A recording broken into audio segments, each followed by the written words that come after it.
Dans un coin secret de l'univers, là où les fils du temps s'entremêlent avec la magie éthérée, émerge Métaphysique pour la vie quotidienne de Saint-Germain.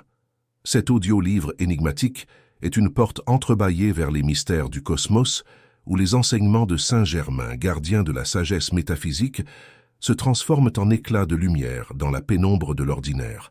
Dans les pages de cette narration éthérée, les vérités cosmiques s'entrelacent avec les expériences quotidiennes, révélant un univers caché sous la surface du connu. Saint-Germain, guide entre les royaumes spirituels, nous convie à un voyage fascinant où les lois de l'univers se déploient comme une tapisserie magique, connectant l'essence de la vie quotidienne au secret profond de l'infini.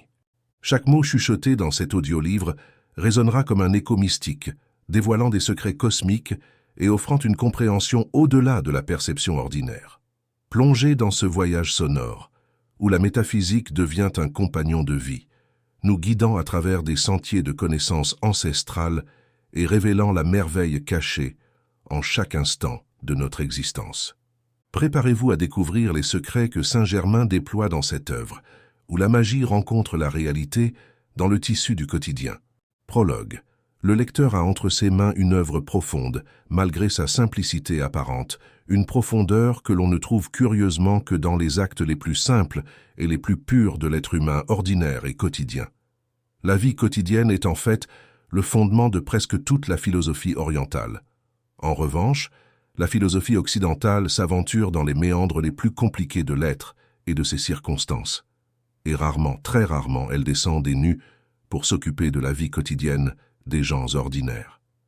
C'est pourquoi la métaphysique, pour la vie quotidienne, que nous avons rassemblée pour créer cette œuvre, présente une double importance pour nous, car en plus d'être remplie de clés, de prières, de bénédictions et de conseils pour tous les jours, elle incarne, comme le caractérise la métaphysique enseignée par Connie Mendez, l'une des rares disciplines dédiées à la spiritualité de l'homme occidental, qui s'occupe des tâches quotidiennes et de leur énorme importance.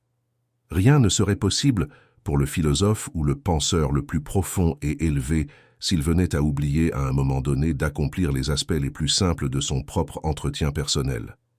Le Bouddha Gautama lui-même a mis sa vie en danger lorsqu'il a décidé de trouver l'illumination en tentant d'oublier les actes les plus quotidiens, se consacrant uniquement à la méditation pendant des jours, des semaines, des mois et des années, et il a cessé de nourrir son corps. Une simple jeune fille, une simple bergère, a rectifié le chemin du Bouddha lui-même, l'a nourri, l'a soigné, et lui a montré que rien ne serait possible pour lui, ni pour sa doctrine, s'il oubliait l'aspect le plus primaire de l'être humain, la nourriture. Peu de temps après, une fois rétabli et après avoir compris cela, Gautama a trouvé l'illumination. Et puisque nous abordons le sujet des bénédictions, qui occupe justement une grande partie de cette compilation, nous souhaitons adopter les paroles d'un autre grand maître métaphysique, l'Américain Charles Fillmore, qui dit à ce sujet « Peu importe ce que vous considérez comme inadéquat, bénissez-le. Même si vous n'avez pas d'argent ni de nourriture, bénissez vos mains, votre esprit, vos compétences, vos amis, l'air que vous respirez, le soleil qui vous éclaire. Bénissez tout, et votre vie sera comblée de richesses, jusqu'alors insoupçonnées pour vous. » Pour cette anthologie, nous avons parcouru les œuvres de divers auteurs métaphysiques qui se penchent sur ces sujets si proches de l'homme que nous oublions souvent, voire ignorons, en raison de notre occupation à des choses supposément plus importantes ou plus profondes. Nous espérons sincèrement que ce livre sera d'une grande utilité et que le lecteur réfléchira, après sa lecture, aux aspects qui composent la plus importante des aventures que traverse l'être humain. La vie quotidienne, le quotidien, et j'ai utilisé la loi du pardon et la flamme violette transmutatrice de toute action non harmonieuse et de toute création humaine, depuis maintenant jusqu'à l'époque de mon individualisation. J'ai utilisé ici et là, et je suis là en toute l'humanité, de sorte que tout ce que je dis désormais inclut tout être humain. Je suis la présence du Dieu Tout-Puissant qui maintient la flamme violette brûlante dans tout mon être et tout mon monde, et me maintient scellé dans un pilier de feu violet qui transmute instantanément toute création humaine, qui revient chercher la rédemption autour de moi, à travers moi, en appuyant contre moi ou que je contacte sous quelque forme que ce soit. Ma bien-aimée présence transmute toute imperfection que j'aurais pu créer, et avec l'autorité d'Osa, elle me restaure toute la force et la perfection que je désire. J'utilise maintenant l'être ascensionné que je désire être, et j'utilise la présence conquérante. J'ordonne à ma bien-aimée présence de gouverner parfaitement mon esprit, ma maison, mes affaires et mon monde. J'utilise la grande énergie électronique qui coule, qui remplit, qui renouvelle chaque cellule de mon esprit et de mon corps en ce moment même, au nom, par la puissance et l'autorité de la bien-aimée présence et du 3x3. J'utilise la résurrection et la vie de toute la perfection dans mon courant de vie, de ma jeunesse éternelle et de ma beauté, de ma vivacité et de ma fraîcheur, de ma vision et de mon oui parfaite, de ma santé parfaite, de ma force et de mon énergie illimitée, de ma dentition parfaite, de ma peau, de ma structure osseuse, de ma symétrie parfaite, de ma richesse illimitée, de tout ce qui est parfait dans mon monde, dans ma vie, de toutes les facultés de mon corps causal, de mon plan divin déjà accompli. Je demande à être protégé contre toutes les intrusions que je dois traverser par nécessité. Je suis enveloppé dans mon cercle électronique, éternellement soutenu, parce que je suis le feu sacré. Tout ce qui s'approche de moi est maintenant et toujours transmuté dans mon aura, car je ne suis pas ici pour accomplir un laps de temps charnel, je suis ici pour rayonner et je reste inaltéré par toute vibration inférieure. J'ose être doux et humble de cœur. Je suis l'amour divin, l'intelligence divine, le pouvoir divin, l'équilibre et le souffle divin. J'utilise la richesse, l'élégance, la joie, le bonheur, et j'utilise le corps du Christ, et j'utilise la triade, et j'utilise toutes les nobles facultés, talents et vertus. Je suis la pureté immaculée qui maintient mon corps, mes vêtements, ma maison, ma conscience et mon monde impeccable. Je suis le chemin, la vérité et la vie. Je suis la porte ouverte que personne ne peut fermer, et j'utilise tout ce qui est parfait en moi. Je suis le seul pouvoir en moi, la seule présence, la seule harmonie. J'ose être un avec le Père, et j'utilise la présence gardienne que rien ni personne ne peut affecter, effrayer ou déranger. Je suis Dieu en action. Tout cela, je le reconnais, et je le demande pour tous mes frères humains. Merci, Père, de m'avoir entendu. Je te donne ce que tu désires. Écris sur un papier, par ordre d'importance pour toi, tout ce que tu souhaites sans craindre de demander trop, car la force que je vais te révéler ne connaît aucune limitation. Lis ta liste dès que tu te réveilles et avant de dormir. Pense souvent à tes désirs, en les appréciant, et chaque fois que tu te souviens d'eux, dis « Merci, Père, car tu as déjà donné l'ordre de me les accorder. » Ne parle à personne de ce que tu fais. C'est très important, car si tu en parles à quelqu'un, toute la force s'évanouit et tes désirs ne se réaliseront pas. C'est tout. Pour ta propre satisfaction, sois généreux envers toi-même. Ne demande pas une petite maison, même si elle est petite. Demande celle qui te convient et te satisfait pleinement. Si c'est de l'argent, précise la somme. Si c'est un travail, indique le type, le salaire que tu souhaites, les conditions et l'emplacement qui te conviennent le mieux. Dans ta première liste, mets des choses simples pour t'habituer à voir des merveilles se réaliser. Comme tu n'as jamais fait cela auparavant, tu pourrais ne pas croire que c'est possible, et je te préviens que ce doute pourrait t'empêcher de voir la réalisation de tes souhaits. Il est naturel que des doutes et des méfiances surviennent, car cette idée est nouvelle pour toi. Mais lorsque tu ressens du scepticisme, du pessimisme, etc., relis ta liste et remercie à nouveau. Remercier pour ce que tu n'as pas encore vu est la manière la plus positive de manifester la foi, comme Jésus l'a recommandé à plusieurs reprises, notamment avant de nourrir 5000 personnes avec 5 poissons et 5 pains. Il te surprendra de constater que chaque fois que tu relis ta liste, tu devras rayer certains points, car ils se seront déjà réalisés. Ensuite, tu devras en faire une nouvelle, en mettant d'autres points à des endroits plus importants. Ne t'inquiète pas, c'est naturel, cela arrive à tout le monde. Ce qui se passe, c'est que ton moi supérieur t'indique que beaucoup de ses désirs sont à portée de main, tandis que d'autres le sont moins. Ne t'embrouille pas avec la manière dont ils se réaliseront, car cela est contre-productif. La grande force spirituelle est au-delà de ta compréhension humaine. Accepte ce qu'elle te donne avec gratitude, ne l'interromps pas, ne la réprime pas, et surtout, ne pense pas ou ne dis pas quand tes souhaits se réalisent. Comment cela va-t-il se passer? Cela ne semble pas possible. Rien de tout cela. La grande force spirituelle, dont le vrai nom est la loi de la précipitation, est complètement impersonnelle. Elle place ses dons aux endroits les plus harmonieux et naturels, en utilisant les canaux déjà établis dans ta propre vie. Elle n'est pas intéressée par l'exhibitionnisme ou la surprise, elle remplit simplement son rôle en accordant ce que tu demandes là où cela convient le mieux. Les 15 points pour savoir si je suis vraiment sur la voie. Si je cherche toujours le bien dans chaque situation, chaque personne et chaque chose, si je tourne résolument le dos au passé, qu'il soit bon ou mauvais, vivant uniquement dans le présent et le futur, si je pardonne à tout le monde sans exception, peu importe ce qu'ils ont fait, puis je me pardonne sincèrement. Si je considère mon travail ou ma tâche quotidienne comme quelque chose de sacré, essayant de le faire au mieux, que cela me plaise ou non. Si je fais tout en mon pouvoir pour manifester un corps sain et un environnement harmonieux autour de moi. Si j'essaye de rendre service à tous les autres sans être intrusif ni agaçant. Si je saisis toutes les occasions de faire connaître la vérité aux autres de manière sage et discrète. Si j'évite inconditionnellement la critique, en refusant de l'écouter ou de la soutenir. Si je consacre au moins 15 minutes à la méditation et à la prière. Si je lis au moins 7 versets de la Bible ou un chapitre d'un livre instructif sur la vérité pour cette ère. Si je fais un traitement spécial chaque jour pour demander ou démontrer la compréhension, en affirmant qu'il faut la connaître, sachant que Dieu est avec nous, ou en demandant à la maître ascensionnée du rayon rubis ou aux hôtes du rayon doré. Si je m'entraîne à dire au revoir à ma première pensée au réveil. Si je prononce la parole pour le monde entier chaque jour, que ce soit dans nos exercices quotidiens ou spécialement à midi. Si je pratique la règle d'or de Jésus, au lieu d'admirer seulement ce qu'il a dit, fais aux autres ce que tu voudrais qu'ils te fassent. L'essentiel de la règle d'or est que nous devons la pratiquer même si les autres ne la pratiquent pas envers nous. Mais aussi qu'il n'y a pas de règle qui n'ait son contraire.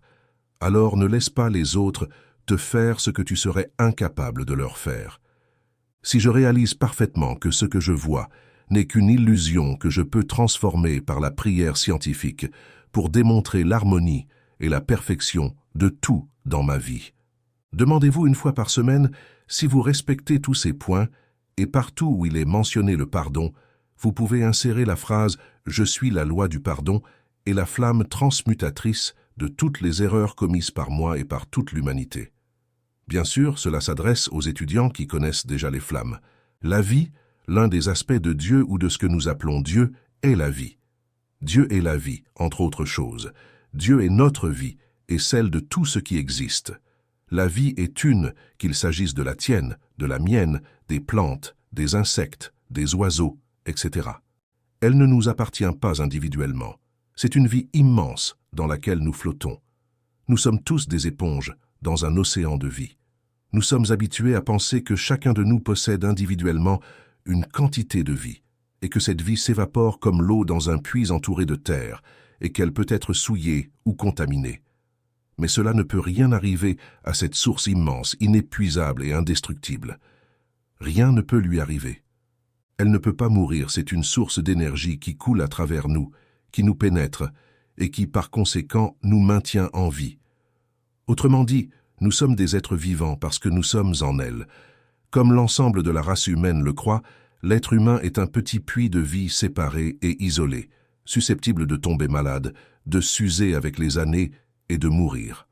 Toute la race manifeste cette croyance, mais lorsque cette opinion sera effacée à force d'être niée et que la vérité sera affirmée, les gens cesseront de tomber malades, de vieillir et de mourir. Plus on pense et médite sur la vérité, plus tôt l'être humain se libérera de ses fausses croyances, car la vérité est cumulative. Connaissez la vérité, et elle vous rendra libre, a dit Jésus. Et aussi, le royaume des cieux est semblable à la levure qu'une femme prit et cacha dans 3 mesures de farine, jusqu'à ce que tout fût fermenté. Plus clairement, le royaume des cieux n'est pas ce que l'on nous a promis dans un autre plan. Si nous nous comportons bien, c'est l'état de béatitude, d'harmonie et de progrès que nous recherchons. Cette méditation que vous écoutez aujourd'hui éclaircira quelque chose que vous ne connaissiez pas. Elle réveillera des cellules qui étaient endormies. C'est la levure à laquelle Jésus fait référence. Cette vérité que vous entendez aujourd'hui continuera à agir en vous jusqu'à ce qu'un jour, soudainement, l'idée vous illumine dans son ensemble, car elle aura fermenté toute la masse. Nous sommes tellement habitués et endurcis par la coutume de nous avoir les uns les autres que nous ne sommes pas émerveillés par le miracle qu'est un personnage qui parle, pense, se déplace, entend et vit par lui-même, sans être connecté à une source électrique, sans être planté dans la terre. Et ce miracle qui se produit à chaque instant, un enfant qui continue à vivre lorsqu'il est séparé de sa mère, rien de tout cela ne nous étonne, alors que cela devrait nous étonner et nous inciter à une contemplation constante. Qu'est-ce que c'est? Comment est-ce possible? Ou pensez-vous que cette merveille, ce miracle, est accompli par une tasse de café au lait, par la nourriture et le fait de manger? Ce sont des résidus qui nous restent du règne animal. Ce sont des instincts animaux. Comme eux, nous ne pensons pas, nous ne réagissons pas, nous n'avons même pas d'intuition. Nous sommes encore régis par la cellule primitive qui était un estomac ou un désir rudimentaire. Ils obéissent aveuglément au principe de la génération et à la loi de l'évolution, qui ordonne la combinaison des éléments et l'altération progressive des vibrations. L'homme est déjà pensant, rationnel et intuitif. Ses vibrations s'intensifient lorsqu'il pense aux plus hautes vérités, lorsqu'il écoute, comprend et accepte la vérité de toute chose. Cela accélère sa fréquence et bien sûr la méditation, c'est-à-dire penser profondément et délibérément à ces concepts élevés, fait progresser l'être rapidement. C'est pourquoi je vous fais méditer. Nous sommes des enfants de Dieu faits de sa propre substance. Nous sommes des éponges dans un océan de vie. Nous n'avons pas besoin de nourriture extérieure lorsque nous comprenons bien cette vérité et la réalisons. Nous nous trouvons à manger de moins en moins automatiquement, sans aucun effort ni sacrifice. La levure de la vérité aura pénétré toute la masse et les cellules du corps vibreront à des fréquences élevées. La vie est elle-même nourriture. Elle est santé, énergie, beauté, elle est vie. Salon métaphysique de la beauté.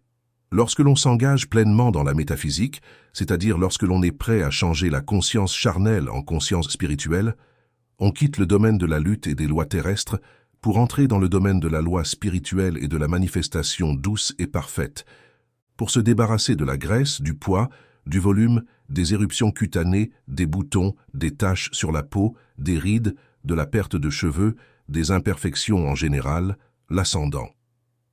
Maître Saint-Germain a tracé une série de petits procédés à effectuer chaque jour, sans effort, sans exercice, sans régime, sans masque, sans massage, ni chirurgie. Tout cela découle de la croyance en la puissance des effets extérieurs, qui est une manifestation de l'erreur et de la fausse croyance enracinée dans le subconscient.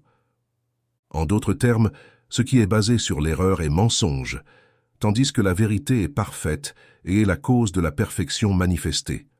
En d'autres termes, les effets extérieurs, tels que l'embonpoint, sont le résultat de ce que l'on mange, ou le métabolisme qui ne fonctionne pas correctement, etc. Voici deux effets extérieurs. Aucun des deux n'est la cause réelle. Tout d'abord, il faut savoir que cela découle d'une fausse croyance de l'esprit inconscient. La première et principale cause est d'avoir accepté que quelqu'un vous ait suggéré ou que vous ayez lu dans la presse que les choses qui entrent par la bouche peuvent devenir des facteurs de laideur. Le Maître Jésus a clairement dit « Ce n'est pas ce qui entre par la bouche qui souille l'homme, mais ce qui sort de la bouche, car du cœur ou du subconscient procèdent les paroles. » C'est-à-dire que la parole prononcée, le verbe, est un décret qui émane de ce qu'on appelait alors le cœur, qui est le subconscient. Notre bien-aimé Maître Ascensionné Saint-Germain a donné les exercices suivants pour maigrir, par lesquels la graisse disparaît sans laisser de plis. La peau s'embellit et tout ce qui ne va pas est guéri. Chacun de ces exercices est pratiqué chaque jour, en se tenant debout devant un miroir. Avec la main gauche levée, la paume vers le ciel, et avec la main droite, frottez le ventre dans un mouvement rotatif de gauche à droite, dans le sens des aiguilles d'une montre, en disant à haute voix ou mentalement, comme vous le préférez. Je suis la magna énergie électronique qui entre, coule et renouvelle chaque cellule de mon corps et de mon esprit, éliminant tout ce qui n'est pas similaire à elle, maintenant même. Pour travailler sur d'autres parties du corps qui nécessitent l'utilisation de la main droite, abaissez la main gauche qui polarise et imaginez mentalement un cercle de lumière argentée qui monte et descend autour de votre corps. Massez circulairement toutes les parties que vous souhaitez affiner, Si vous êtes mince et que vous souhaitez avoir des formes plus pleines, vous pouvez également utiliser ces exercices en répétant l'affirmation. Une autre façon d'y parvenir est de placer vos mains sur vos épaules et de les faire glisser sur tout le corps jusqu'aux pieds, en ressentant la symétrie et la perfection de la forme que vous souhaitez obtenir. L'affirmation précédemment donnée peut varier en fonction du résultat que vous souhaitez obtenir. Par exemple, je suis la grande énergie électronique qui entre, coule, renouvelle et embellit ou rajeunit. Juste pour aujourd'hui, je serai heureux, je chasserai de mon esprit toute pensée triste. Je me sentirai plus joyeux que jamais. Je ne me lamenterai sur rien. Aujourd'hui, je remercierai Dieu pour la joie et le bonheur qu'il me donne. J'essaierai de m'ajuster à la vie. J'accepterai le monde tel qu'il est et j'essaierai de m'intégrer à lui. Si quelque chose me déplaît, je ne me lamenterai ni ne me tourmenterai. Je remercierai que cela soit arrivé car cela a testé ma volonté d'être heureux. Aujourd'hui, je serai maître de mes nerfs, de mes sentiments et de mes impulsions. Pour réussir, je dois avoir le contrôle de moi-même. Je travaillerai avec joie, énergie, enthousiasme et passion. Je ferai de mon travail un plaisir. Je constaterai que je suis capable de travailler avec joie. Je constaterai mes petites victoires. Je ne penserai pas aux échecs. Je serai agréable, je ne critiquerai personne. Si je commence à critiquer quelqu'un, je changerai la critique en compliment. Chaque personne a ses défauts et ses qualités. Je concentrerai mon attention sur ses qualités et oublierai ses défauts. Aujourd'hui, j'éviterai les disputes et les conversations désagréables. Je vais éliminer 2 fléaux, la hâte et l'indécision.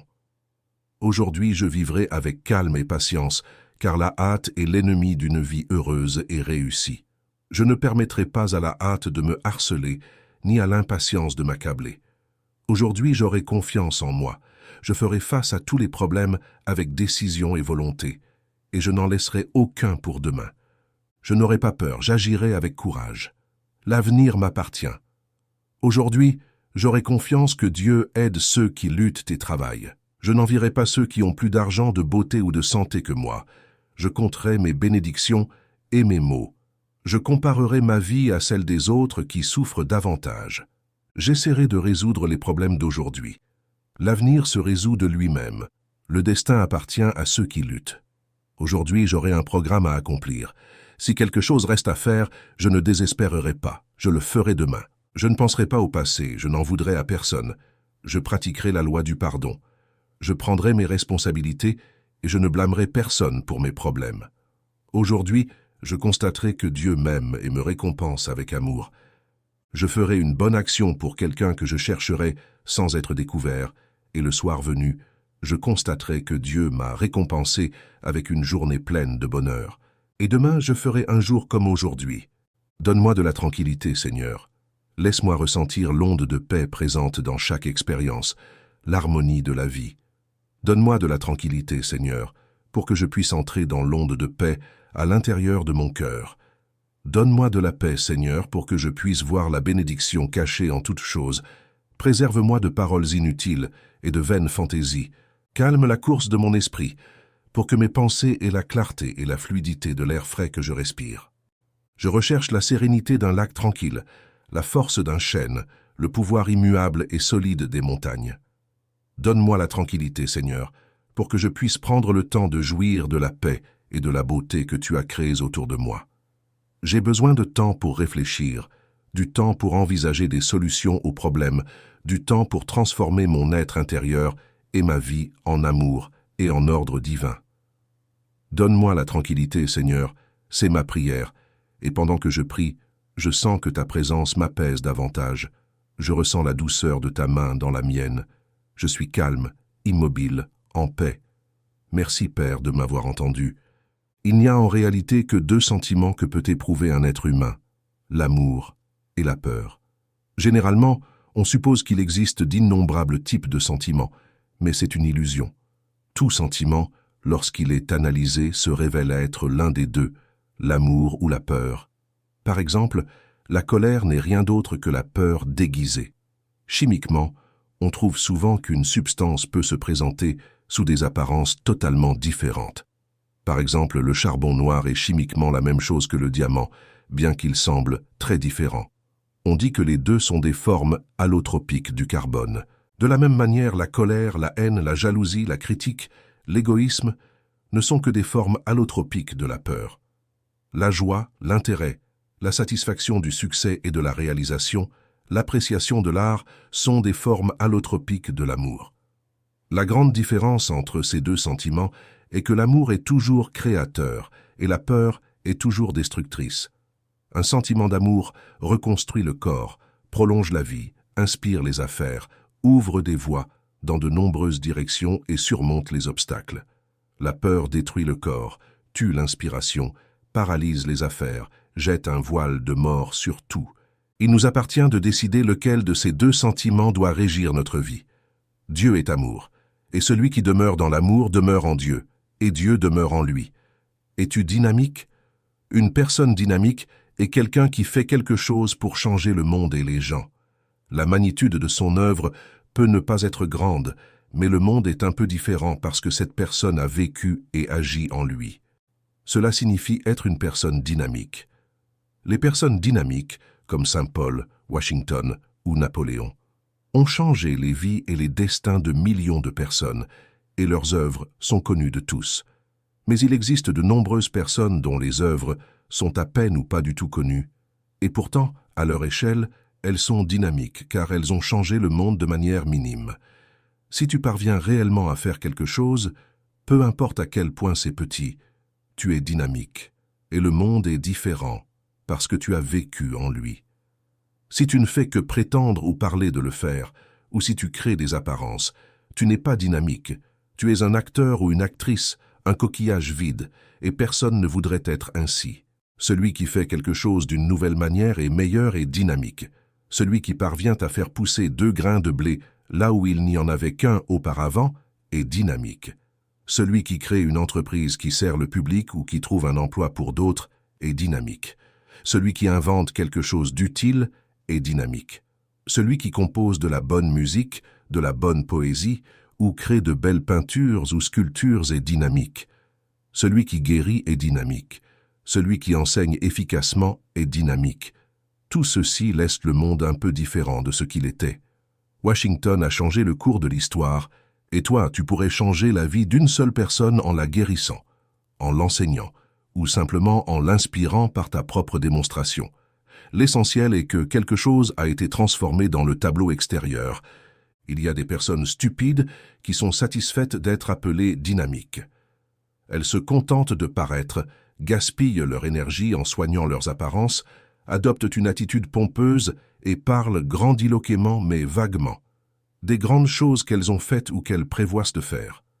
Elles donnent des noms pompeux à des choses insignifiantes, et tout cela n'est rien d'autre qu'un artifice compliqué, l'opposé de la dynamique.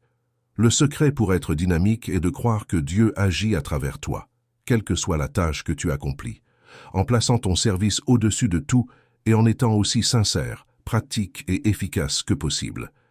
Si tu mets en pratique ce système, même pendant une courte période, tu seras étonné des résultats incroyables que tu obtiendras et tu te verras devenir une personne véritablement dynamique. Servir correctement, c'est vraiment être vivant. Par leurs fruits, vous les reconnaîtrez. Matthieu 7, 20. Il y a une grande différence entre ce que tu crois vraiment et ce que tu crois devoir croire, ou ce que tu souhaites croire. Tu manifestes dans toute ta vie extérieure ce que tu crois vraiment. Les autres idées ne se manifestent pas. Si un jour tu crois autre chose, ce jour-là tu commenceras à le manifester, à l'expérimenter, mais pas avant. Il ne suffit pas de dire que tu sais que telle ou telle chose ne peut pas te faire de mal ou t'affecter si tu n'as que cette opinion intellectuelle. Si tu le ressens, même légèrement, que ces choses ne peuvent pas te faire de mal, alors c'est différent. C'est ce que nous appelons la réalisation, le fait de le savoir et de le ressentir, ou d'en être convaincu. Il ne suffit pas de répéter superficiellement que tout ira bien, à moins de le croire. Le but des traitements spirituels est d'accroître ta propre réalisation de la vérité que tu as déjà acceptée. C'est-à-dire que l'erreur et la peur n'ont aucun pouvoir sur toi lorsque tu ne cèdes pas à leur influence. Luc 10, 19. Ensuite, la peur commence à disparaître. Les affirmations sont des rappels de ce que nous devons croire, mais c'est le changement de notre processus mental, de l'erreur à la vérité, qui apporte la démonstration, pas la simple répétition d'une phrase. Lorsque vous avez besoin de guidance dans une décision importante, vous devez penser et croire que Dieu vous guide et vous serez guidé. Matthieu cite la phrase du Maître dans le chapitre 6, verset 7. « Lorsque vous priez, ne rabâchez pas comme les païens. » Remarquez à qui il fait référence ici. Ces personnes qui récitent des prières vides en utilisant des chapelets et les appels des païens. Vous vous trompez vous-même. L'enseignement christique est un évangile dynamique qui change réellement toute chose, transformant l'histoire de la vie individuelle en quelque chose de très différent de ce qu'elle aurait été sans cet enseignement. Et voici la preuve. Ceux qui ne comprennent pas notre enseignement disent parfois que nous nous illusionnons, que nous faisons semblant d'être en bonne santé lorsque nous sommes malades et que nous faisons semblant que tout va bien lorsque cela ne va pas. Ils pensent que nous essayons de nous hypnotiser en appelant le noir blanc. Bien sûr, c'est faux. Celui qui agit ainsi ne pratique pas la doctrine christique. Ce que nous faisons, c'est détourner notre regard du tableau négatif pour nous accrocher à la vérité positive, et ainsi nous guérissons le tableau visible. C'est la réalité et c'est la preuve. Si le tableau extérieur change, vous travaillez correctement, vous ne vous illusionnez pas. Et vous n'êtes pas dans une dissipation émotionnelle. Si le tableau extérieur ne change pas dans un délai raisonnable, vous vous trompez vous-même, vous ne travaillez pas correctement, et vous devez changer de méthode. Le changement extérieur peut être incomplet ou léger, mais tant qu'il y a un changement, cela signifie que vous travaillez correctement, vous ne vous illusionnez pas. Tant que vous obtenez des résultats, il n'y a pas de telle chose que des démonstrations invisibles. À tout moment, votre mentalité se manifeste dans le monde des apparences extérieures. Les excuses et les trahisons sont inutiles, sachant que le tableau extérieur révèle la vérité et qu'il n'y a pas d'appel possible. Adieu, merci pour cette merveilleuse vérité, car elle nous donne une méthode infaillible pour reconnaître et maîtriser la limitation et l'erreur. C'est donc à leurs fruits que vous les reconnaîtrez. Matthieu 7, 20. Le contrôle. Un philosophe a dit « La vie est une adaptation aux circonstances extérieures ». Et il a expliqué que toute chose vivante montre une remarquable ténacité à rester en vie, à croître et à s'adapter aux conditions dans lesquelles elle doit vivre. Cela est vrai pour le règne végétal et le règne animal. Il est fascinant de voir comment les papillons, les insectes et les animaux ont des couleurs qui les confondent avec la végétation de l'endroit où ils vivent. Supposément pour se protéger des humains, l'intelligence de la vie elle-même utilisant tous les moyens pour préserver les différentes espèces jusqu'à ce qu'elles puissent se défendre elles-mêmes. Mais cela n'est pas correct en ce qui concerne l'être humain, car l'homme a déjà transcédé toutes les étapes inconscientes et a développé ses pouvoirs latents. La Bible enseigne que l'homme n'a nul besoin de s'adapter aux conditions de sa naissance, ni de se résigner à quoi que ce soit. Au contraire, la résignation, cette attitude qui a été jusqu'à présent considérée comme une vertu, est en réalité une offense à l'intelligence. C'est de la paresse mentale et physique, et cela va à l'encontre de tous les instincts individuels. Il est bien sûr entendu que tout cela est dû à l'ignorance de la race, et dès que l'homme réalise que l'impulsion de son âme est la voix de Dieu en lui, il cesse de se plier et cherche un moyen de dominer. Se plier ou se résigner implique de la lâcheté, ou du moins l'acceptation que l'extérieur possède des pouvoirs supérieurs. C'est ce que le premier commandement appelle l'idolâtrie.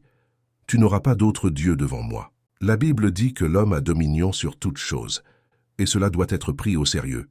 Cela ne signifie pas que nous devons nous rebeller ouvertement, c'est-à-dire physiquement, par exemple, contre un règlement officiel que nous n'aimons pas, une coutume sociale établie, ou une obligation morale ou familiale, simplement parce que cela nous chante de ne pas les suivre. Cela signifie que nous avons des pouvoirs mentaux pour transformer l'extérieur, et en développant notre nature spirituelle, nous ne pourrons jamais agir de manière arbitraire envers les autres. Nos actions seront alors toujours dans le bien de tous et de nous-mêmes. Par conséquent, en tant qu'êtres humains et non plus animaux ou végétaux, nous possédons l'intuition, la raison et le bon sens, c'est-à-dire la sagesse divine. En utilisant ces facultés, nous saurons ce qui nous dérange par rapport à la condition actuelle. La deuxième étape consiste à connaître la vérité, c'est-à-dire méditer sur la réalité spirituelle qui se cache derrière l'apparence matérielle, et cela suffit pour voir l'apparence se transformer, peu importe ce qu'elle est. Si cette apparence ne dépend pas de nous et semble injuste, absurde ou inappropriée, la loi spirituelle, avec ses canaux infinis, nous surprendra par une solution qui ne nous aurait jamais traversé l'esprit. La manière de développer la nature spirituelle est de pratiquer la prière scientifique, en obtenant d'abord une démonstration, que ce soit pour vous-même ou pour quelqu'un d'autre, pour gagner une augmentation de la compréhension spirituelle et en apprendre davantage sur la métaphysique que vous ne pourriez en apprendre en de nombreuses heures de lecture ou d'écoute de conférences. Ne perdez pas de temps à essayer de répondre à des questions théoriques ou doctrinales. Toute conclusion à leur sujet ne sera qu'une autre idée intellectuelle de plus, et vous savez déjà que l'intellect matérialise tout. Pour guérir quelqu'un ou résoudre une situation, faites un traitement affirmatif de compréhension divine, et en quelques jours, vous vous trouverez à comprendre parfaitement la question théorique ou doctrinale qui vous embrouillait, au lieu d'avoir acquis une formalité intellectuelle de plus. N'attendez pas de tout comprendre de Dieu en seulement quelques semaines d'études. Il est inutile pour un étudiant en mathématiques, par exemple, de comprendre le théorème du binôme s'il ne peut pas comprendre une simple équation. Nous avons toujours assez de compréhension et de pouvoir pour maîtriser ce qui entre dans nos vies. La vie prend soin de ses petits. Elle ne demande rien qui soit au-dessus de nos forces ou au-delà de nos pouvoirs. La clé est d'utiliser la vérité que nous connaissons déjà. Beaucoup disent « je veux avancer plus vite, je veux acquérir une plus grande compréhension ». En règle générale, ils demandent une liste de livres à lire ou un cours avancé à suivre. Cette attitude fermée implique que la croissance spirituelle concerne l'activité intellectuelle ou qu'elle se résume à l'acquisition de connaissances. C'est vrai en ce qui concerne les mathématiques, la physique ou la chimie, par exemple, mais ce n'est pas le cas en métaphysique. La croissance spirituelle vient de la pratique de ce que nous connaissons déjà. Au lieu de lire un autre livre, relisez votre livre préféré et appliquez ces enseignements avec plus de soin qu'auparavant. Le fait de guérir une coupure à un doigt ou de résoudre un problème commercial suffit à vous faire apprendre infiniment plus que l'étude intellectuelle d'une bibliothèque entière. Vous devez comprendre que le monde dans lequel nous vivons est un concept mental et non une réalité objective. Chaque démonstration que vous faites rend plus facile de comprendre cette vérité. Alors que l'étude intellectuelle ne vous apporte rien à cet égard, la métaphysique, comme la musique, est à la fois une science et un art. En métaphysique, il est tout à fait exact de dire que l'on apprend en agissant. Exploitez vos obstacles. Le succès consiste à maîtriser les difficultés. Toutes les personnes qui ont réussi de quelque manière que ce soit l'ont fait en surmontant les inconvénients. Là où il n'y a pas d'obstacle à éliminer, n'importe qui peut accomplir une tâche. Cela ne peut pas être qualifié de succès. Il fut un temps où l'établissement d'une ligne télégraphique entre New York et Boston présentait de nombreuses difficultés. Ensuite, cela est devenu très facile. Mais ensuite, la pose du câble transatlantique fut une grande réalisation en raison des difficultés à surmonter. Plus tard, la pose de câbles sous-marins est devenue une routine, mais la radiodiffusion à travers l'océan présentait des problèmes qui étaient insolubles pendant un certain temps. Ensuite, ces mêmes problèmes ont été résolus. Il n'y a aucun problème qui ne puisse être surmonté par un traitement spirituel calme et persistant, ainsi qu'une activité judicieuse et appropriée. Si vous avez une blessure ou un obstacle apparent à la réussite, ne l'acceptez pas comme tel. Capitalisez-le ou exploitez-le. Utilisez-le comme un instrument de votre succès. Le grand auteur H.G. Wells a dû quitter un emploi mal rémunéré et peu attrayant en raison de problèmes de santé, ce qui l'a obligé à rester à la maison et à consacrer son temps à écrire des livres qui l'ont rendu mondialement célèbre. Edison est devenu sourd comme un pot, mais il a décidé que cela le rendrait plus concentré sur ses inventions. Theodore Roosevelt était un enfant maladif à qui l'on disait qu'il devait vivre confiné et se protéger. Il était très myope et nerveux. Au lieu d'accepter ses recommandations, il a travaillé dur pour développer son corps et est devenu le grand chasseur et homme fort président des États-Unis. Gilbert a écrit sa célèbre opérette Pinafore, au lit avec d'agonisantes douleurs. La propriétaire d'une célèbre maison de couture à Londres était l'épouse d'un pauvre vendeur atteint de tuberculose. Elle n'avait jamais été impliquée dans les affaires et n'avait aucune formation. Quand elle a été confrontée au problème de subvenir aux besoins de son mari et de ses 2 enfants, elle n'avait aucun capital, seulement un bon goût pour la mode et la foi en la prière. Aujourd'hui, elle est une femme riche et célèbre qui dit « Je pensais que j'aimerais pouvoir vendre la sorte de robe que je n'avais jamais pu me permettre d'acheter. » Quel que soit votre obstacle, utilisez-le toujours. Il semble toujours que votre propre problème soit le plus difficile de tous, mais le traitement spirituel et une détermination courageuse peuvent tout surmonter. Les problèmes sont les signes qui montrent le chemin vers Dieu. Pour prier vraiment, pensez à Dieu, passez mentalement en revue certaines des vérités que vous connaissez à son sujet, sa bonté parfaite, son intelligence infinie, sa présence en tout, son pouvoir illimité, son amour sans limite. Affirmez, revendiquez que tout cela c'est Dieu est en vous et croyez-le. Lisez quelques versets des Écritures, des psaumes, des évangiles ou de votre livre spirituel préféré et affirmez en croyant que Dieu lui-même est en train d'accomplir cette prière à travers vous. Pardonnez à quiconque a besoin de votre pardon, sans exception et sans réserve mentale, et faites-le volontairement. Demandez à Dieu de vous pardonner toutes les erreurs que vous avez commises jusqu'à présent. Dites que vous acceptez son pardon, faites-le volontairement. Revendiquez qu'il vous inspire maintenant, qu'il vous enseigne maintenant, qu'il vous guérisse maintenant, et croyez-le. Remerciez pour le privilège de communier avec Dieu. Remerciez d'avance pour la paix mentale, l'harmonie et la croissance spirituelle que cette prière vous apportera, et croyez-le. Prière quotidienne. La victoire sur la limitation, Christ puissant au milieu de moi, me donne la victoire sur toute limitation. En tant que fils de Dieu, je suis en bonne santé, heureux, prospère, sage, aimant et libre. Bénédiction pour un enfant d'école. Je te remets à la protection et aux soins de Dieu. Sa présence te garde et te protège. Sa sagesse te guide et te dirige. Sa vie te soutient et te perfectionne. Sa compréhension inspire ceux qui t'enseignent. Son amour est dans les cœurs de ceux qui t'entourent. Tu vas à la rencontre de ton bien. Prière de protection. La lumière de Dieu m'entoure. L'amour de Dieu m'enveloppe. Le pouvoir de Dieu me protège. La présence de Dieu veille sur moi, où que je sois. Dieu est avec moi. Bénédiction pour l'argent. Bénis tout l'argent que je reçois ou donne avec ces paroles d'augmentation. L'amour divin à travers moi te bénit pour que tu te multiplies entre mes mains et entre les mains de ceux qui me l'ont donné. Libération de la joie. Je suis fort et vital, enfant de Dieu.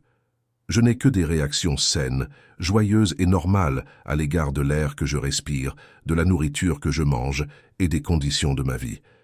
Je rends grâce pour tout ce bien. Pour corriger les mauvaises habitudes, Archange Michel, avec tes légions de lumière au nom de ma bien-aimée présence, je te demande de couper et de séparer de nous toute création humaine d'habitudes et de tendances imparfaites qui nous entourent. Remplace-les par la pureté, la perfection et l'harmonie. Aide-nous à libérer toute vie dans cette ville, ce pays, ce continent et sur toute la terre. Remplis l'humanité de foi en la bonté de Dieu et aide-la à prendre contact consciemment avec son dessein divin. Je rends grâce. En cas de manque d'argent, je suis la résurrection et la vie de mon approvisionnement illimité en argent, de toute la perfection de mon monde et de la réalisation de mon dessein divin, maintenant. Pour se rappeler toujours, présence bien-aimée de Dieu en moi, bien-aimé Archange Samuel, allumez la flamme rose de l'adoration à Dieu à travers moi, mon argent et mon approvisionnement. Multipliez-les et convertissez-les en ma liberté financière maintenant. Merci. Prière avant de se coucher. Père, je pardonne à tous ceux qui ont besoin de mon pardon et à moi-même. Bien que je sache qu'il n'y a rien à pardonner dans le plan spirituel, je pardonne, j'invite mes guides invisibles à utiliser mon sommeil pour faire le bien où cela est opportun. Merci. Consécration de la maison. En cette maison, il n'y a qu'une seule présence, la présence de Dieu, le bien. Aucun mal ne peut entrer ici. Dieu, le bien, habite ici. Quiconque entre ici ressentira la présence divine du bien. Il n'y a qu'une seule présence ici, la présence de la vie. La mort n'est ni vue ni crainte ici, il n'y a que la vie. Toute peur est rejetée. Quiconque entre ici ressentira la présence de la vie pure et bénie de Dieu. Il n'y a qu'une seule présence ici, la présence de la vérité. Aucun mensonge ne peut entrer dans cette maison. L'erreur, l'envie, la jalousie, l'égoïsme sont tous rejetés. Toute pensée fausse est rejetée. Quiconque entre ici ressentira la présence de la vérité. Il n'y a qu'une seule présence ici, la présence de la santé. Aucune maladie, aucune impureté, aucune crainte. Toute maladie et faiblesse seront éjectées. Quiconque entre ici ressentira la présence de la santé. Il n'y a qu'une seule présence ici, la présence de la pureté. Aucune pensée impure ne peut entrer. J'habite dans la pure et bénie présence de Dieu. Quiconque entre ici ressentira cette présence bénie et pure de Dieu. En cette maison s'établissent la paix et l'harmonie. Ici, je vis dans la présence de la paix. Aucune pensée d'inquiétude ou de discorde ne peut entrer. Aucune irritabilité, aucun sentiment de peur. La présence de Dieu est paix. Quiconque entre ici ressentira la présence de la paix. En cette maison s'établit la prospérité. Aucun bien ne me manquera, il n'y a aucune insatisfaction. Quiconque entre ici se sentira satisfait, content et prospère. En cette maison s'établit la beauté. Ici, il n'y a qu'une seule présence, la présence de la beauté. En Dieu réside toute la beauté spirituelle. Cette maison est glorifiée par sa bénite présence. Quiconque entre ici ressentira la beauté de toutes choses saintes et parfaites. En cette maison s'établit la sagesse. La nécessité, l'ignorance, le doute et la superstition sont écartés. Dieu, qui est toute sagesse, habite ici. Je vis et me déplace dans la présence de la sagesse. En cette maison s'établit la joie. La tristesse est exclue, la mélancolie est rejetée. La joie du Seigneur habite ici, et donc, je suis comblé de joie. Quiconque entre ici ressentira la présence de la joie. En cette maison, seul l'amour s'établit, remplissant tout l'espace. Dieu est amour, et l'amour habite ici. Tout sentiment de colère, de haine et de vengeance est écarté. Dans l'amour, je vis, je me déplace, et j'ai mon être. Quiconque entre ici ressentira la présence de son amour sacré. Je te remercie, ô Père céleste, car ta présence occupe cette maison. Je vis et me déplace en toi, ô Christ très saint. Je vis dans ta vie, dans ta vérité, dans ton intégrité, dans ta paix, dans ta sagesse, dans ta joie, dans ta prospérité et dans ton amour. Je suis reconnaissant car tous ceux qui entrent ici ressentent ta présence. Bénédiction du foyer. Nous serons rassasiés des biens de ta maison. Psaume 65, 4. Jésus-Christ est la tête de ce foyer. Il est la seule présence et la seule puissance ici. La vie éternelle réside dans le cœur de chaque membre de cette famille. Il bénit tous ceux qui franchissent ses portes. La présence de Christ qui habite en ce lieu et dans le cœur de ceux qui y vivent protège contre les maladies, les accidents, les discordes ou la pénurie. Sa présence qui remplit ce foyer est la véritable présence de la vie, de la joie, de la sécurité, de l'amour et de la prospérité. Ce foyer est un sanctuaire de paix et de bonheur. Aucune pensée ou parole négative ne peut troubler l'atmosphère de ce foyer. Aucun acte incorrect ne peut se produire ici. Seule la joie, la bonté, la coopération et le service y ont leur place. Ceci est la demeure du bien. Chaque jour, ce foyer est sanctifié par la présence vivante du Christ. Chaque jour, je le loue pour sa présence protectrice et secourable.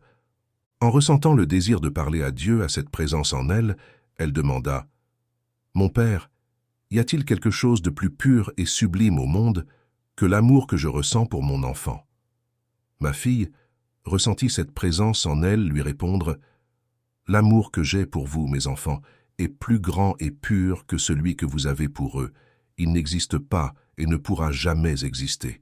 Je t'ai doté de cet amour maternel pour que tu puisses avoir une idée complète de l'immensité de l'amour que je ressens pour tous mes enfants, afin que tu puisses servir de canal à travers lequel je peux exprimer cet amour. Ce que tu appelles tes enfants ne sont pas vraiment les tiens. Ils sont venus à travers toi, mais pas de toi. Comme le monde que j'ai créé, tout ce qui est semblable s'attire. Leurs âmes t'ont choisi pour être leur gardienne et leur guide, et j'ai donné mon accord. Mais rappelle-toi que même s'ils sont avec toi, ils ne sont pas à toi. Tu peux donner tout ton amour à leur corps, mais pas à leurs pensées, car ils ont leur propre esprit. Tu peux les abriter et les nourrir dans le sanctuaire de ton foyer, mais pas dans leurs âmes, car celle-ci réside dans le sanctuaire de ma présence, que personne ne peut voir, mais que l'on peut ressentir. Souviens-toi des paroles de ton frère aîné Jésus quand il a dit « Laissez venir à moi les petits-enfants, car le royaume des cieux est à eux. » Tu peux les aider à atteindre ce royaume, non pas tant avec tes mots qu'avec tes exemples, à l'intérieur et à l'extérieur de ton foyer. Tu peux les aimer plus que tout au monde, mais tu ne peux pas les forcer à t'aimer en retour. Cet amour réciproque germera en eux spontanément si tu sais bien le cultiver. En tant que mère aimante, tu es l'arbre béni qui donne tout à ses fruits, pour qu'ils soient plus juteux et doux pour le plaisir des autres, ce qui est mon plaisir, pour que leurs graines perpétuent l'éternité de la vie. Après que cette présence en elle eut fini de lui parler, la femme se leva et serra l'enfant encore plus fort dans ses bras, poursuivant son chemin en se sentant mère meilleure qu'auparavant. L'amitié véritable, je t'aime, non pas pour ce que tu es, mais pour ce que je suis quand je suis avec toi. Je t'aime, non pas pour ce que tu as fait de toi-même, mais pour ce que tu es en train de faire de moi. Je t'aime pour ce que tu fais émerger en moi. Je t'aime parce que tu as posé ta main sur mon cœur et que tu as ignoré tout ce qui était futile et méprisable en moi, faisant ressortir tout ce qui était beau et lumineux, que personne d'autre n'aurait daigné chercher aussi profondément pour le trouver.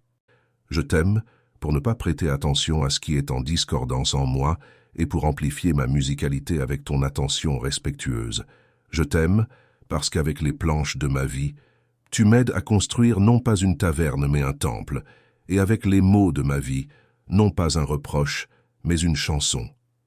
Je t'aime parce que tu as fait plus que n'importe quelle croyance pour me rendre heureux, simplement en étant toi-même, car après tout, c'est cela être un ami.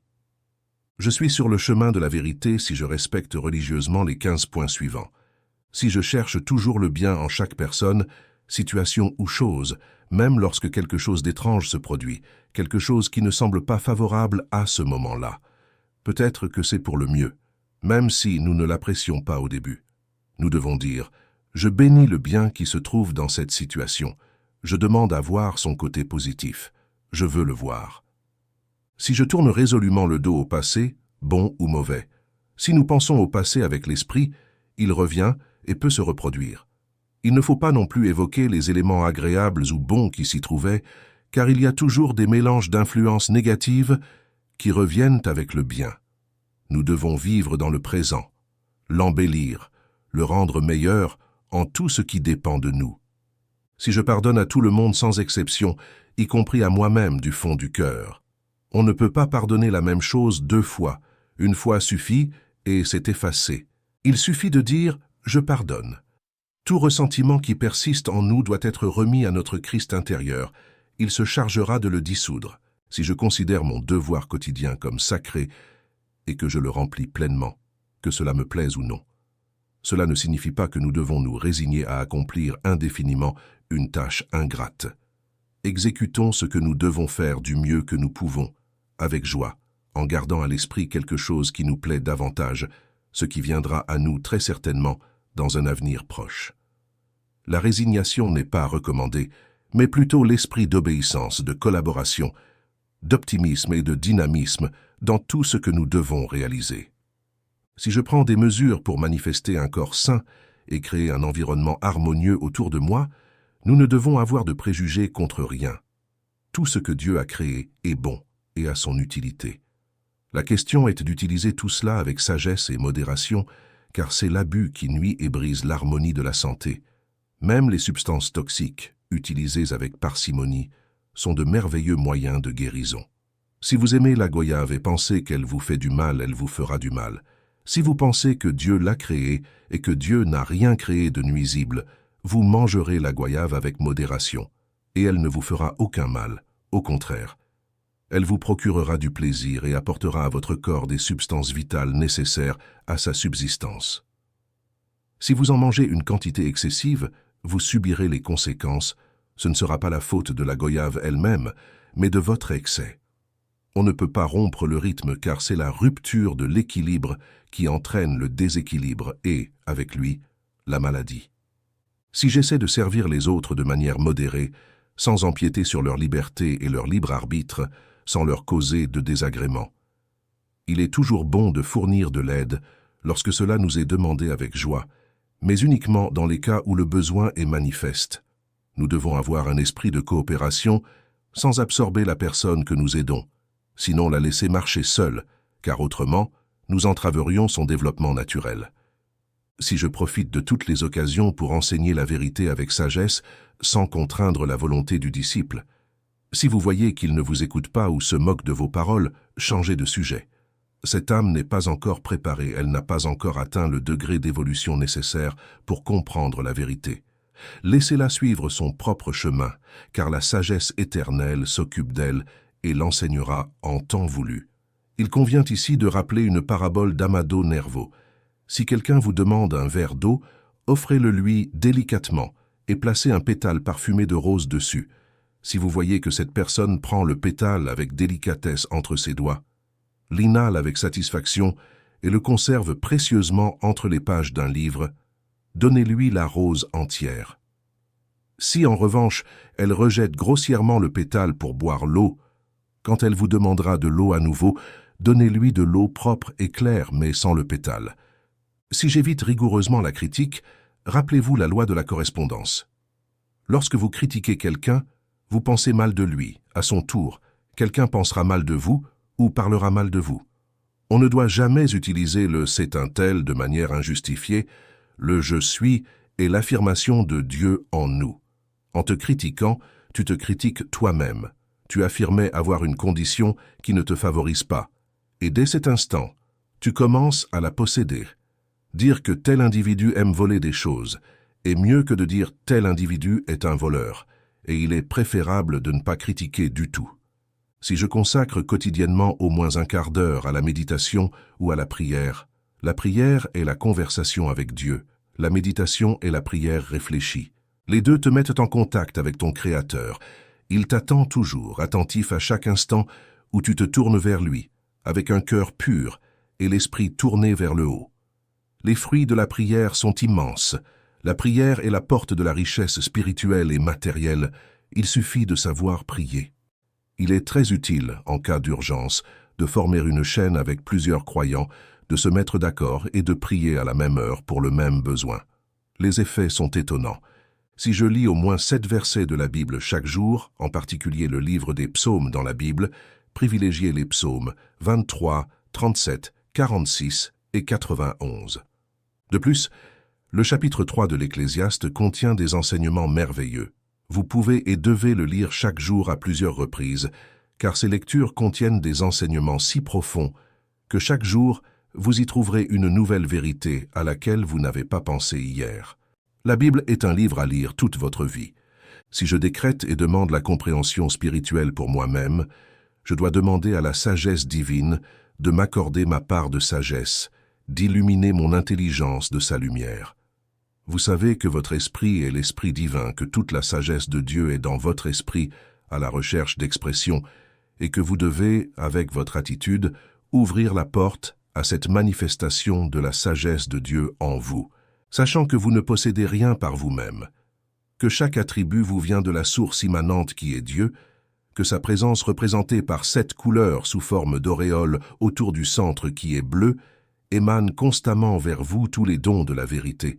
Votre travail est de vous mettre en position, de les recevoir, et vous les recevrez.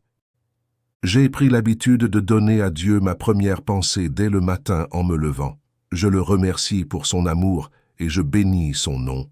Si je prononce la parole tous les jours en faveur de l'humanité, la parole est le verbe. Si tu l'utilises en ta faveur tout en étant en faveur de toute l'humanité en même temps, ton aura s'élargit, devient plus lumineuse, tu progresses. Si je pratique la règle d'or de Jésus, fais pour les autres ce que tu aimerais qu'on fasse pour toi. Si je comprends que tout ce que je vois n'est qu'une image et que tout peut se transformer en bien. Il y a une belle pensée métaphysique qui dit « Le mal n'existe pas. Il n'y a que l'absence de bien. » Si tu désires des démonstrations et des réalisations en suivant les lois métaphysiques, demande-toi à la fin de chaque semaine si tu as observé pleinement ces 15 points. Si tu trouves que tu as échoué dans certains, ne te décourage pas, recommence. Souviens-toi de la toile d'araignée qui recommence à chaque fois qu'elle se rompt. Souviens-toi que lors de son chemin vers le calvaire, Christ est tombé plusieurs fois, mais il s'est toujours relevé pour continuer sa marche et couronner le sommet. Fais de même. Recommandation. Lorsque tu entres dans un endroit et que tu trouves une ambiance négative, de critique ou de pessimisme, si cette ambiance se forme même dans ta propre chambre, dis la prière suivante. Je reconnais et bénis le Christ intérieur en chacun de vous ou de ceux qui sont présents ici, et je décrète l'harmonie entre vous et dans ma maison. Tu verras comment l'atmosphère se purifie immédiatement, comme les conversations changent, comme tout se transforme en bien. Le Christ divin et vivant habite cette maison. Sa présence se ressent comme la paix et l'ordre dans notre vie, l'amour sur notre chemin, la santé dans notre corps et la prospérité dans nos affaires. Nous ne pensons qu'au bien, nous ne voyons que le bien et nous ne trouvons que le bien. Béni soit Dieu.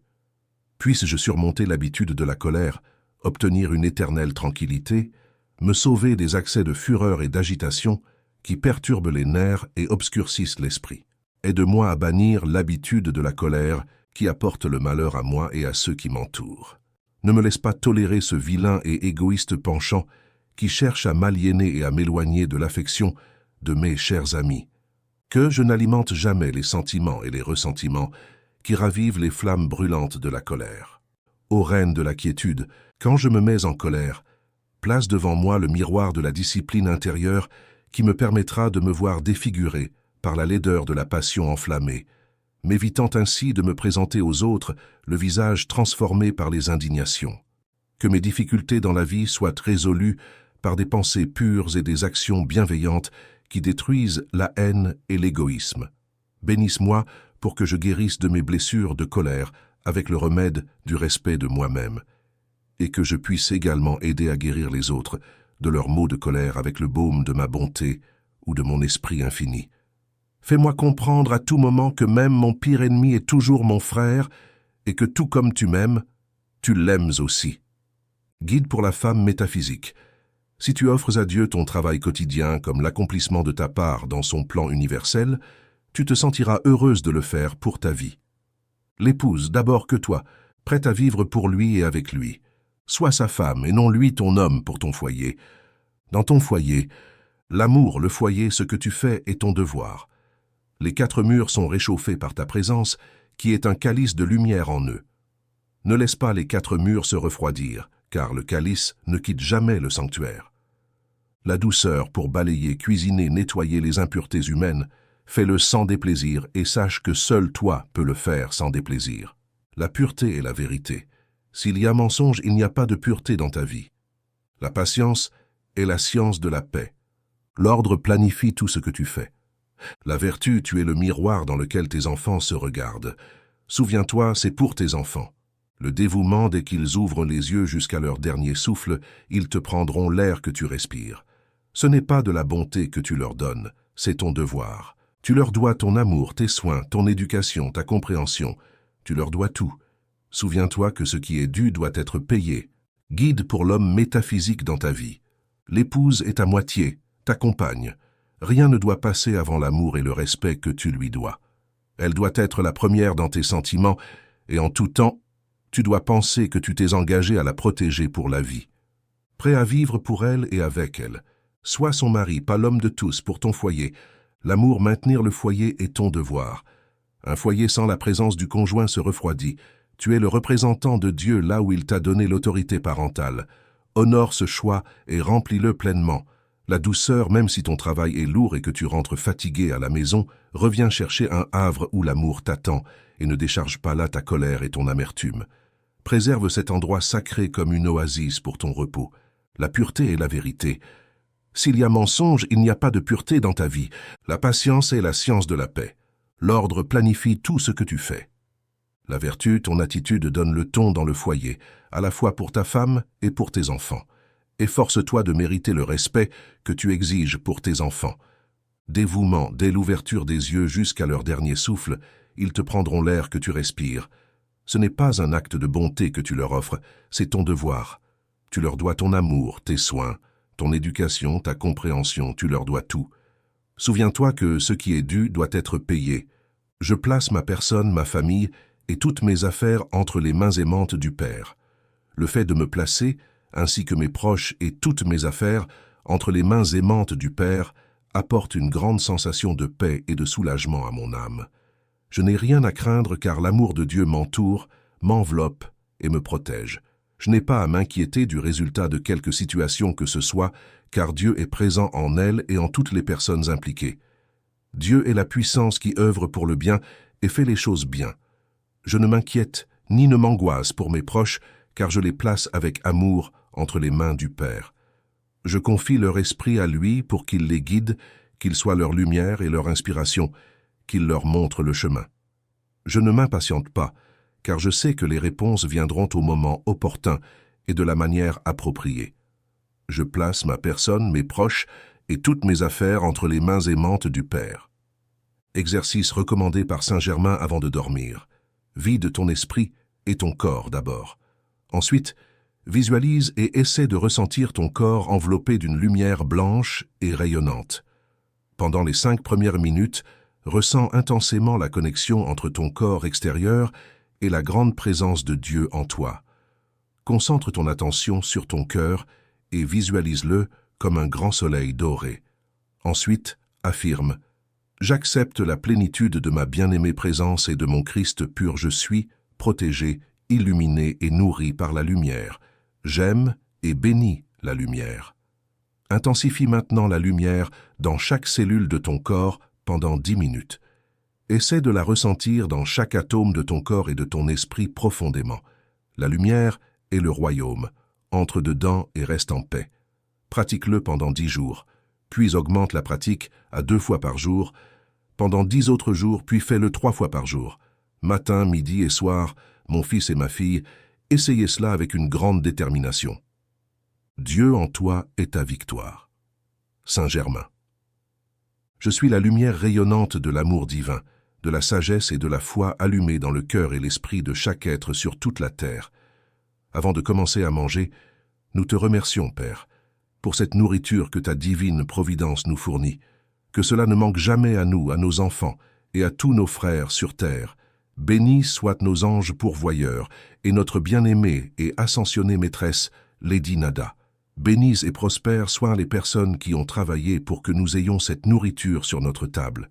Bénis et ascensionnés soient les animaux et les plantes qui ont donné leur vie pour nous. De même, bénis et ascensionnés soient les élémentaux du feu, de l'eau, de l'air et de la terre qui travaillent pour nous. Si un élémental est lié à une lignée de vie, je demande qu'il soit libéré et ascensionné au nom de ma toute-puissante et grande présence. Je suis. Je décrète que la volonté de ne pas tuer se manifeste en tout homme, c'est notre décret, dès maintenant et pour toujours, en faveur de l'alimentation végétarienne. Merci, Père, de nous avoir entendus. Il n'est pas conseillé de porter la charge des souffrances et des douleurs mentales sans l'aide divine, car leur poids est plus lourd que ce que la personnalité peut supporter. Pour le prier chaque nuit avant de dormir, « Mon Dieu, traite-moi demain comme je t'ai traité aujourd'hui envers mes semblables. » La flamme violette, si nous n'acceptons pas que la vérité est en nous, nous n'avons aucune chance de comprendre la vérité qui nous est exposée. La présence « Je suis » est la seule courant de vie intérieure s'exprimant. Les véhicules inférieurs ou l'être humain sont le temple du Dieu vivant. Toute image en lui se manifeste dans son expérience.